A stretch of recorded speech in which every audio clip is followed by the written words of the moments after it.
بہت زیادہ گناہ کر کے، لا تقنطوا من رحمت اللہ، اللہ کی رحمت سے مایوس نہ ہو، ان اللہ یغفر الذنوب جميعا، بے شک اللہ سبحانہ تعالیٰ تمام کے تمام گناہ معاف فرما دیتا ہے، انہ هو الغفور الرحیم، بے شک وہ انتہائی غفور ہے، انتہائی رحیم ہے۔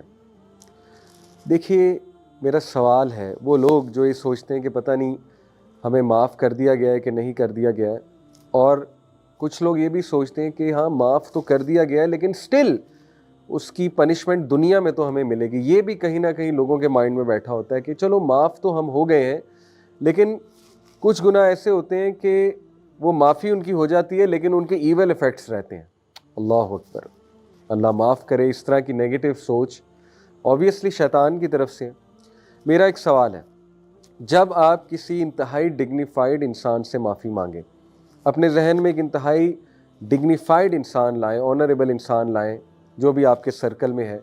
امیجن کریں کہ آپ اس سے کسی چیز کی معافی مانگتے ہیں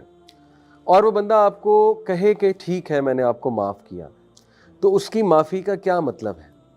اس کی معافی کا یہ مطلب ہے کہ میں نے بھلا دیا جس چیز کی آپ معافی مانگ رہے ہو، let's forget, forgive and forget, اور اس کی معافی کا یہ بھی مطلب ہے کہ ریسٹ ایشورڈ یہ تمہیں دوبارہ کوٹ نہیں کیا جائے گا، جس کی تم نے معافی مانگ لی ہے یہ دوبارہ تمہیں کوٹ نہیں کیا جائے گا، اور تیسری چیز کہ اس سے متعلق کوئی بھی ایول ایفیکٹ تم پر نہیں آئے گا، اس کی گارنٹی میں دیتا ہوں، یہ آنریبل انسان آپ کو کہے گا، اس کی گارنٹی میں دیتا ہوں کہ اس سے متعلق جو شر ہے، ایول ہے، وہ تم پر نہیں آئے گا کیونکہ اس کی معافی مانگ چکے ہو تم، this is over, the chapter is closed. اب آپ سوچیں، اگر ایک آنریبل انسان سے آپ کی یہ امید ہے تو اللہ سبحانہ و تعالیٰ جو کہ کائنات کا رب ہے، جو کہ سب سے زیادہ غفور ہے، سب سے زیادہ رحیم ہے، جو ایک ایک ایٹم کو کنٹرول کرتا ہے، جو لوگوں کے دلوں کو کنٹرول کرتا ہے، جس کے اجازت کے بغیر ایک چڑیا بھی پر نہیں مار سکتی، جس کی اجازت کے بغیر ایک ایٹم نہیں ہل سکتا، تو جب آپ اس سے معافی مانگتے ہیں تو پھر کیا معاملہ ہے؟ اللہ سے زیادہ آنریبل اور ڈگنیفائڈ کون ہے؟ جب اللہ سے آپ نے معافی مانگی اور اللہ نے آپ کو معاف کر دیا تو اس کا کیا مطلب ہے؟ اس کا یہ مطلب ہے کہ اٹس فارگوٹن، اٹس اوور،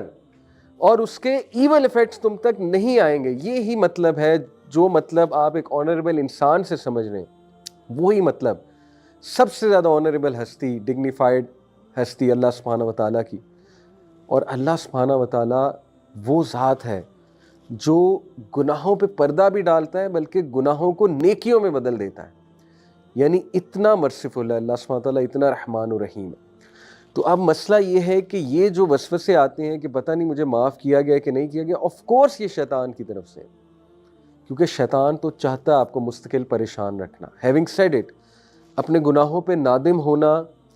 اور اس وجہ سے نادم ہونا کہ انسان ہمبل رہے، یہ ایک اچھی عادت ہے، لیکن اتنا ایکسٹرا نادم ہونا کہ اس گناہ کے ریگریٹ کو ان پروڈکٹیو بنا لینا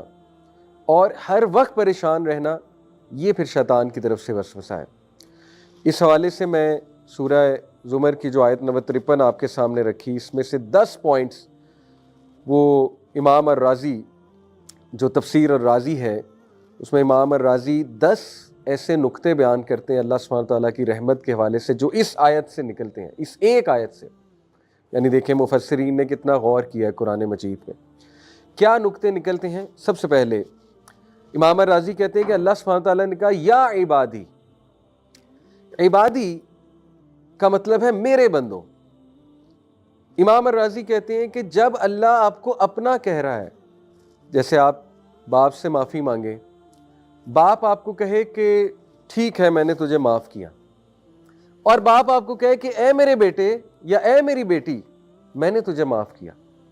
آپ مجھے بتائیں کہ جب باپ آپ کو اپنا کہہ کے مخاطب کرے گا تو کتنا کانفیڈنس آپ کا بڑھنا چاہیے۔ اللہ سبحانہ تعالیٰ آپ کو اپنا کہہ کے پکار رہا ہے کہ میرے بندو، یہ بھی کہا جا سکتا تھا کل یا ایھا الانسان، اے انسان، یہ بھی تو کہا جا سکتا تھا، لیکن نہیں، اللہ نے کہا کل یا عبادی، اے میرے بندوں۔ تو پہلی بات امام الرازی نے کہ اللہ آپ کو اپنا کہہ رہا ہے تو وہ معاف کیوں نہیں کرے گا آپ کو؟ اتنے پیار سے آپ سے اللہ سبحانہ تعالیٰ بات کر رہا ہے۔ نمبر 2، عبادی،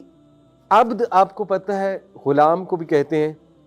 اور عبد جو ہے یہ ایک بے چارگی کی سٹیٹ ہے، مسکنت کی سٹیٹ ہے, عاجزی کی سٹیٹ ہے, محتاجی کی سٹیٹ ہے. تو اللہ سبحانہ و تعالیٰ اپنے بندوں کو یہ امید دلا رہا ہے اور یہ بات باور کروا رہا ہے کہ مجھے پتہ ہے تم کس محتاجی سے, کس بیچارگی سے میرے پاس آئے ہو, اور تمہیں یہ کتنا تنگ کرتی ہے چیز, یہ ریگریٹ تمہیں کتنا تنگ کرتا ہے, یہ مجھے معلوم ہے. تو عبادی سے یہ امپلیکیشن بھی نکلتی ہے کہ تم انتہائی محتاجی کی سٹیٹ میں آئے ہو اور یہ مجھے بات پتہ ہے. تو دیکھیے اللہ تعالیٰ نے عبادی کا لفظ جو استعمال کیا, اس میں ایک تو اپنائیت اور دوسرا اس میں یہ اکنالجمنٹ ہے کہ I know what you are going through, مجھے پتہ ہے تمہیں کیا چیز تنگ کر رہی ہے اور تم کتنا محتاجی میں آئے ہو, کتنی بیچارگی میں آئے ہو. پوائنٹ نمبر 3, امام الرازی کہتے ہیں اللہ سبحانہ تعالیٰ نے کہا اسرفوا علی انفسہم,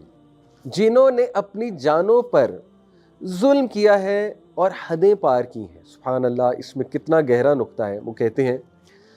کہ دیکھیے جب آپ نے کسی انسان کا کوئی نقصان کیا ہوتا ہے نا, یعنی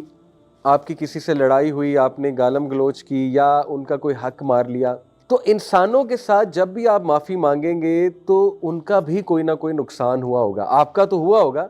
ان کا بھی کوئی نہ کوئی نقصان ہوا ہوگا, کیونکہ وہ انسان ہے. اور جب آپ نے کسی دوسرے کا بھی نقصان کیا ہوا ہے, جیسے مجھ سے کوئی معافی مانگنے آئے, تو میرے لیے تھوڑا سا شاید مشکل ہو کہ میں سوچوں کہ یار اس نے میرا اتنا نقصان کیا, میں نے اسے معاف کرنا ہے, تو مجھے ذرا جہاد میں نفس زیادہ کرنی پڑے گی کیونکہ مجھے بھی نقصان ہوا ہے. اللہ تعالیٰ انسان کو کہتا ہے کہ اے میرے بندے, تو نے ظلم بھی اپنے اوپر کیا ہے, مجھے تو کوئی نقصان پہنچایا ہی نہیں, میں تجھے کیوں نہیں معاف کروں گا. آپ دیکھیں کتنا گہرا نقطہ امام الرازی نے بیان کیا کہ اللہ کہتا ہے کہ تو نے اپنی ہی جان پہ ظلم کیا ہے, مجھے تو کچھ نہیں ہوا. اللہ تعالیٰ کو کوئی نقصان پہنچا سکتا ہے. جب ہم اللہ کی کوئی بات نہ مانیں تو اللہ سبحانہ و تعالیٰ کو تو کوئی نقصان نہیں پہنچتا اس سے. تو اللہ گارنٹی دے رہا ہے کہ جب میرا نقصان ہی تو نے کوئی نہیں کیا, میں تجھے کیوں نہیں معاف کروں گا. اللہ اکبر.